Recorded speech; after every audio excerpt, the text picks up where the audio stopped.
प्राचीन काल में बंगाल में एक राज्य था कृष्णनगर। इस राज्य के लोग बड़े ही शांति प्रिय थे। कला संस्कृति के प्रति इस राज्य के लोगों का गहरा लगाव था। इसी राज्य में गोपाल नाम का एक व्यक्ति रहता था। गोपाल को सब लोग गोपाल भांड के नाम से जानते थे। गोपाल अपनी चतुराई और बुद्धिमानी के लिए पूरे राज्य में प्रसिद्ध था। इसीलिए राज्य के राजा कृष्णचंद्र राय ने गोपाल को अपनी राज्य सभा में नियुक्त किया हुआ था। वह रोज राजा के दरबार में आता और अपने चुटकुलों से राजा का मनोरंजन करता। एक दिन की बात है, महाराज कृष्णचंद्र ने सुबह सुबह गोपाल भांड को अपने महल में बुलाकर कहा, गोपाल, आज मुझे सरोवर में स्नान करने की इच्छा हो रही है। मैं सामान्य औपचारिकताओं से मुक्त होकर एक सामान्य व्यक्ति की तरह जल में क्रीड़ा करना चाहता हूँ। मेरी इच्छा है कि मैं तैरकर सरोवर के मध्य तक जाऊं और वहां से कमल के कुछ फूल तोड़ कर ले आऊं। ऐसा करो, तुम स्वयं जाकर देखो और बताओ कि इस समय सरोवर के आसपास कितने आदमी हैं। गोपाल सुबह सुबह बुलाए जाने से खींचा हुआ था। उसने महाराज की बातें सुनी और बिना कुछ बोले ही सरोवर की तरफ चल पड़ा। थोड़ी ही देर में वह सरोवर के पास पहुंच गया। उस समय स्नान करने के लिए अनेक आदमी सरोवर की ओर जा रहे थे। गोपाल उन लोगों को देर तक देखता रहा। फिर वहां से लौटकर महाराज के समक्ष उपस्थित हुआ। महाराज कृष्णचंद्र ने गोपाल को देखते ही पूछा, कहो गोपाल, सब कुछ देख आए? सरोवर में स्नान करने के लिए मैं निकल सकता हूँ या नहीं? गोपाल ने धैर्यपूर्वक उत्तर दिया, महाराज, आपने मुझे यह देखकर आने को कहा था कि सरोवर के पास कितने आदमी हैं। मैं देख आया हूँ, वहाँ सिर्फ एक आदमी है। गोपाल के उत्तर से महाराज प्रसन्न हुए। उन्होंने कहा, तब ठीक है गोपाल, तुम भी चलो, थोड़ी देर जल क्रीड़ाएं करके आते हैं। गोपाल के साथ महाराज सरोवर की ओर चल पड़े। सरोवर के पास पहुंचकर महाराज ये देखकर हैरान रह गए कि सरोवर में बहुत से लोग स्नान कर रहे थे। शुद्ध स्वर में महाराज ने गोपाल से कहा, यह क्या गोपाल, तुमने तो कहा था कि सरोवर के पास सिर्फ एक ही आदमी है, मगर यहाँ पर तो लोगों की भीड़ है। ऐसे में जल क्रीड़ा करने की मेरी इच्छा पूरी नहीं हो सकती। गोपाल भांड ने संयत स्वर में कहा, महाराज, मैंने आपसे जो कहा था वह 100% सही था। मैं अब भी यही कहता हूँ कि सरोवर के पास केवल एक ही आदमी है। बाकी जो भीड़ आप देख रहे हैं वो संवेदनहीन और विवेक शून्य पुतलों की भीड़ है।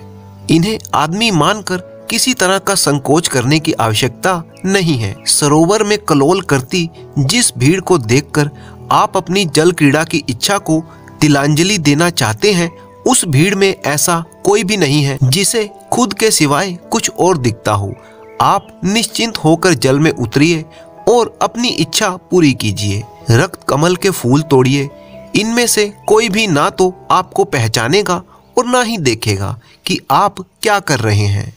गोपाल की बात सुनकर महाराज की भ्रिकुटियां तन गई। उन्होंने आवेश युक्त स्वर में कहा, ऐसा क्यों कहते हो गोपाल? क्या ये लोग अंधे हैं? नहीं महाराज, विवेक शून्य और संवेदनहीन। बिना संवेदना और विवेक के आंखों का कोई अर्थ नहीं होता महाराज। आप निश्चिंत होकर जल में उतरिए। महाराज कृष्णचंद्र ने कुपित स्वर में कहा, यदि मुझे किसी ने पहचान लिया तो तुम्हारी खैर नहीं गोपाल, याद रखना। गोपाल मुस्कुराया और बोला, महाराज, आप निश्चिंत होकर अपने कपड़े मुझे दीजिए। मैं आपकी इसी बरगद के पेड़ के नीचे प्रतीक्षा करूंगा। आप जल क्रीड़ा करके लौट आइए। यदि आपको मार्ग में किसी ने टोका तो आप जो चाहें मुझे सजा दे दें, मैं स्वीकार कर लूंगा। गोपाल की बात सुनकर महाराज कृष्णचंद्र ने अपने राजसी कपड़े उतार दिए और स्नान वाले कपड़े पहनकर वो सरोवर पर पहुंच गए। महाराज को सचमुच रास्ते में किसी ने नहीं टोका। महाराज पानी में उतरे, तैरते हुए सरोवर के मध्य तक गए। 4-5 रक्त कमल के फूल तोड़े और फिर तैरते हुए किनारे पर आ गए। किसी ने उन पर ध्यान नहीं दिया। पानी से निकलकर महाराज भीगे बदन ही बरगद के वृक्ष के पास आए और वस्त्र बदल लिए। वो गोपाल भांड से कहने लगे, गोपाल, तुमने ठीक कहा था। मुझे ना तो किसी ने पहचाना और ना ही किसी ने टोका। अभी गोपाल कुछ कहना ही चाहता था कि एक व्यक्ति वहां आया, विनम्रता पूर्वक महाराज को नमस्कार किया। महाराज चौंके और गोपाल से कहने लगे, लेकिन गोपाल देखो, यह व्यक्ति मुझे पहचानता है। अब बताओ, तुम सजा के भागी हो या नहीं? गोपाल ने तत्काल उत्तर दिया, नहीं महाराज, कतई नहीं। उसने पुनः कहा, महाराज आप भूल गए, मैंने आपसे सुबह कहा था कि सरोवर के पास केवल एक ही आदमी है। यह वही आदमी है महाराज, जो अपने राजा को सामान्य नागरिक के वेश में भी पहचान गया और उसे अपना अभिवादन देने के लिए पहुंच गया। महाराज को अपनी भूल का एहसास हुआ और उन्होंने आगे बढ़कर उस व्यक्ति को गले लगा लिया। थोड़ी देर बाद महाराज गोपाल के साथ महल लौटने के लिए चल पड़े। रास्ते में उन्होंने गोपाल से पूछा, गोपाल तुमने ये कैसे जाना कि इतने सारे लोगों के बीच में मुझे कोई नहीं पहचानेगा, तथा इतने सारे लोगों के होते हुए भी तुमने ये क्यों कह दिया कि सरोवर के पास केवल एक ही आदमी है? गोपाल ने बड़े ही शांत भाव से कहा, महाराज जब मैं सुबह आपके पास आया तब बहुत ही अशांत था, मेरा चित्त खिन्न था, रात को सही ढंग से सो नहीं पाया था, इसीलिए बोझिल सा महसूस कर रहा था। ऐसे में आपने मुझे सरोवर की ओर भेज दिया। मैं सरोवर के पास उसी बरगद के नीचे थोड़ी देर विश्राम करने लगा ताकि चैतन्य हो लूं। मैंने देखा सरोवर की राह में एक बड़ा सा पत्थर पड़ा हुआ था। कई लोगों को उस पत्थर से चोट लग चुकी थी। मैं पत्थर के करीब गया कि उस पत्थर को वहां से हटा दूं, किंतु मैं वैसा नहीं कर पाया क्योंकि पत्थर का कुछ भाग मिट्टी में गड़ा हुआ था। मैं थक कर पुनः बरगद के नीचे आकर बैठ गया। कई लोग पुनः उस पत्थर की ठोकर से आहत हुए, लेकिन सब अपनी चोट को सहलाते हुए आगे बढ़ते गए। किसी को भी यह चिंता नहीं हुई कि उस पत्थर को वहां से हटाया जाए, लेकिन एक आदमी उधर से गुजरते समय पत्थर के पास रुका और उसे हटाने लगा।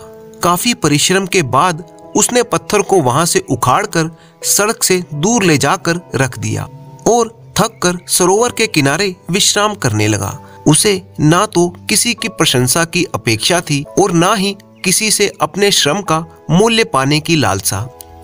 उसके चेहरे पर कर्तव्य पालन की तृप्ति की आभा थी। महाराज मैंने इसी व्यक्ति के बारे में आपसे कहा था कि सरोवर के पास केवल एक ही आदमी है, क्योंकि आदमी वही होता है जो अपने अलावा औरों के बारे में सोचे। सरोवर में स्नान करने गए शेष तमाम लोगों को अपने सिवा और किसी की परवाह नहीं थी। महल निकट आ चुका था। महाराज ने पूछा, ऐसा क्यों है गोपाल?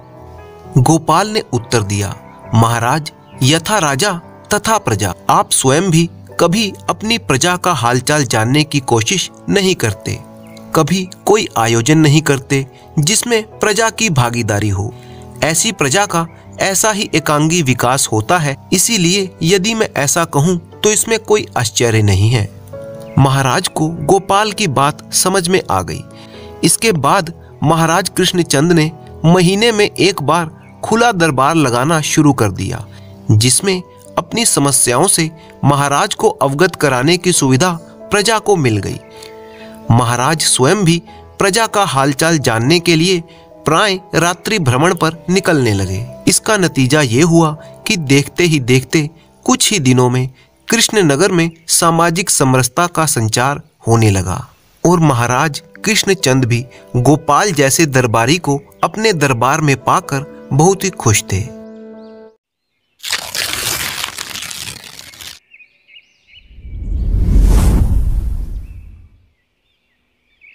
एक गांव में शिवनाथ नाम का एक युवक रहता था। वह बड़ा ही नटखट था, इसीलिए गांव वाले उसको पसंद नहीं करते थे। शिवनाथ ज्यादा पढ़ा लिखा भी नहीं था। एक बार उस गांव में एक बहुत ही प्रसिद्ध ज्योतिषी आए। उसने गांव के ही बीच में एक बरगद के पेड़ के नीचे अपना डेरा डाला। शीघ्र ही ये खबर पूरे गांव में फैल गई कि ज्योतिषी महाराज भविष्य बतलाने में बेजोड़ हैं। शिवनाथ ने भी अपना भविष्य जानने के लिए ज्योतिषी को अपना हाथ दिखाया। ज्योतिषी ने शिवनाथ का हाथ देखा और कहा, मैंने अपनी जिंदगी में ऐसा भाग्यशाली हाथ आज तक नहीं देखा। तुम मिट्टी को भी छुओगे तो सोना बन जाएगी। ज्योतिषी की इन बातों पर खुद विश्वनाथ को भी यकीन नहीं हो पा रहा था। सारे गांव वाले ये सुनकर हंस पड़े। इस पर ज्योतिषी ने उन्हें समझाया, मैं झूठ नहीं कह रहा। यदि किस्मत ने साथ दिया तो तुम्हारा किया हुआ अपराध भी वरदान बन सकता है। गांव वालों ने शिवनाथ का बहुत ही मजाक उड़ाया। इसलिए शिवनाथ ने निश्चय कर लिया कि वह किसी भी तरह बड़ा आदमी बनेगा। मगर बड़ा आदमी कैसे बने, ये बात वो नहीं जानता था। किसी व्यक्ति ने शिवनाथ को सलाह दी, पहले तुम थोड़ा बहुत धन कमाओगे तो बड़प्पन तुम्हारी खोज करते हुए अपने आप ही आ जाएगा। लेकिन शिवनाथ धन कमाने का तरीका भी नहीं जानता था। वह कोई काम धाम करना भी नहीं जानता था और ना ही पढ़ा लिखा था। शिवनाथ को लगा कि गांव वालों का उसके प्रति विचार अच्छा नहीं है, इसलिए पहले उसे ये गांव छोड़ देना चाहिए।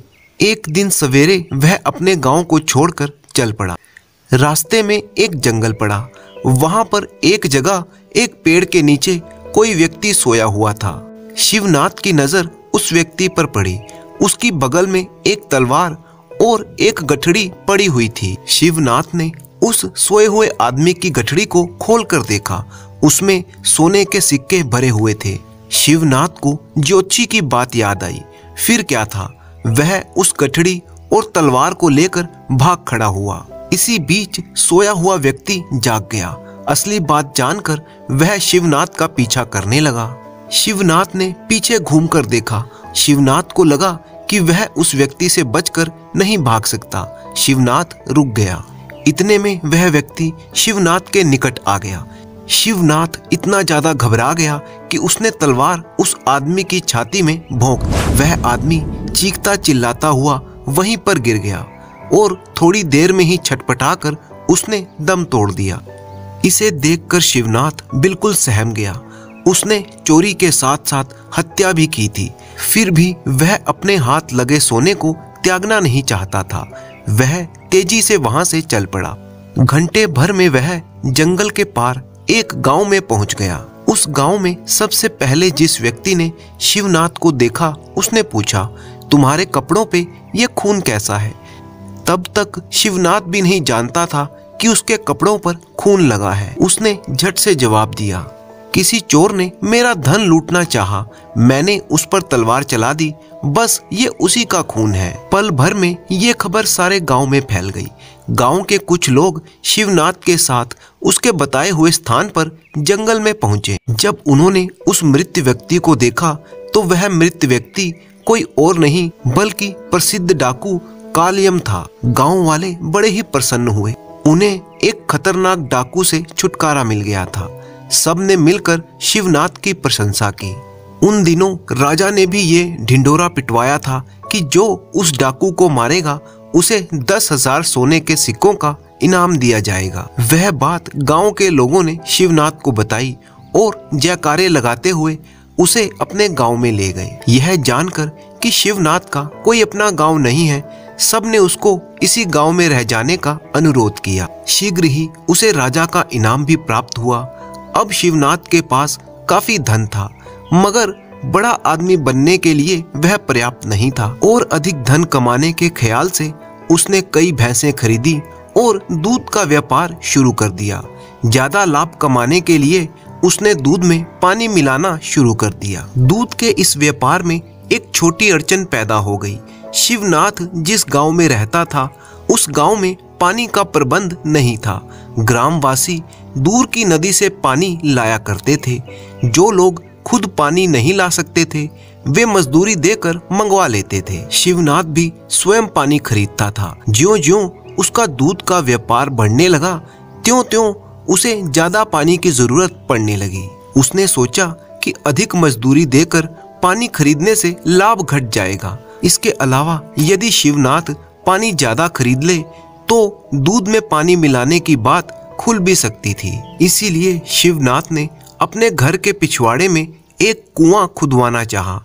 यह काम बड़ा ही गुप्त रूप से करवाया गया। उसने पड़ोस के गांव से मजदूरों को बुलवाया और रात के समय में यह काम करवाया। इस बार भी उसकी किस्मत ने साथ दिया। गांव में अनेक लोगों ने कुएं खुदवाए, पर किसी भी कुएं में पानी नहीं आया। मगर शिवनाथ के कुएं में 10 फुट की गहराई से ही मीठा पानी निकल आया। अब उसे पानी खरीदने की जरूरत नहीं थी, मगर वह अपने घर के उपयोग के लिए थोड़ा पानी अब भी खरीदता था। फिर भी शिवनाथ के दूध के बारे में गांव वालों को शंका पैदा हो गई। सबने शिकायत की कि दूध का स्वाद अब पहले जैसा नहीं है। उसने लोगों को बताया कि भैंसों में शायद कोई खराबी आ गई है, और गांव वालों ने उसकी बात मान ली। परंतु इसके बाद भी उसकी भैंसों का दूध बिल्कुल अच्छा नहीं लगता था। शिवनाथ के साथ स्पर्धा ना कर सकने की हालत में दूध के सब व्यापारी गांव छोड़कर चले गए। इसलिए गांव वालों को शिवनाथ के यहाँ से ही दूध खरीदना पड़ता था। गांव के एक आदमी ने राजा के पास जाकर शिवनाथ की शिकायत कर दी। यह भी निवेदन किया कि शिवनाथ का गांव में काफी नाम है, इसीलिए उसकी जांच गुप्त रूप से करवाई जाए। राजा ने अपने एक गुप्तचर को शिवनाथ के यहाँ पर लगा दिया। जब शिवनाथ की सारी जांच गुप्त रूप से पूरी हो गई तो उसको दोषी पाया गया। राजा ने शिवनाथ को बंदी बनाकर अपने दरबार में हाजिर करने का हुक्म दिया। जब शिवनाथ को बंदी बनाकर लाया गया तो राजा ने उससे पूछा, शिवनाथ, ये साबित हो गया है कि तुम दूध में ज्यादा पानी मिलाकर बेचते हो। इस पर तुम क्या जवाब देना चाहते हो? महाराज, आप ही बता दीजिए कि मैंने कैसी मिलावट की है। राजा ने कहा, दूध में पानी मिलाया है। शिवनाथ ने कहा, महाराज, मैंने दूध में पानी नहीं मिलाया, पानी में दूध मिलाया है। मैं तो पानी बेचता हूँ, और जो पानी मैं बेचता हूँ उसमें दूध की अपेक्षा पानी ज्यादा है। शिवनाथ की इस बात पर वहाँ पर उपस्थित सभी लोग हंस पड़े। परंतु शिवनाथ ने एक बार फिर से बड़े ही विश्वास भरे शब्दों में कहा, महाराज, मैं पानी का व्यापारी हूँ, दूध का नहीं। हमारे गांव के लोगों की खास जरूरत पानी है, और उसके वास्ते वे लोग काफी धन खर्च कर रहे हैं। शिवनाथ के मुंह से ये शब्द सुनते ही गांव के मुखिया ने राजा से कहा, महाराज, ये बात सच है, और शिवनाथ कोई साधारण व्यक्ति नहीं है। इसने ही डाकू कलायम का वध किया था और हमें उसके प्रकोप से बचाया था। ऐसा व्यक्ति यदि मिलावट करता है तो ये बात विश्वास करने योग्य नहीं है। मुझे लगता है हमारे गांव में पानी की तंगी की तरफ आपका ध्यान खींचने के लिए शिवनाथ ने ये सब नाटक किया है। ये बातें सुनकर राजा को क्रोध आ गया और गरज कर बोला, आज तक तुम लोग क्या करते रहे? पानी की समस्या को लेकर मेरी सेवा में कोई प्रार्थना पत्र क्यों नहीं भेजा गया? महाराज, हमने कई प्रार्थना पत्र भेजे, मगर आपके अधिकारी जनता के अपराधों की जांच में जो दिलचस्पी लेते हैं वैसी जनता की प्रार्थनाओं पर नहीं लेते। इसके बाद राजा ने शिवनाथ को मुक्त किया, उसकी प्रशंसा की और इनाम भी दिया। तब नदी से लेकर उस गांव तक एक नहर खुदवाई गई। गांव वालों ने यही सोचा कि शिवनाथ की कृपा से ही उनको नहर प्राप्त हुई है। इसके बाद शिवनाथ ने यश और प्रतिष्ठा के साथ करोड़ों रुपए कमाए। गलत रास्ते से धन कमाना उसने छोड़ दिया और कुछ समय बाद उसने विवाह कर लिया और आराम से अपना जीवन व्यतीत करने लगा।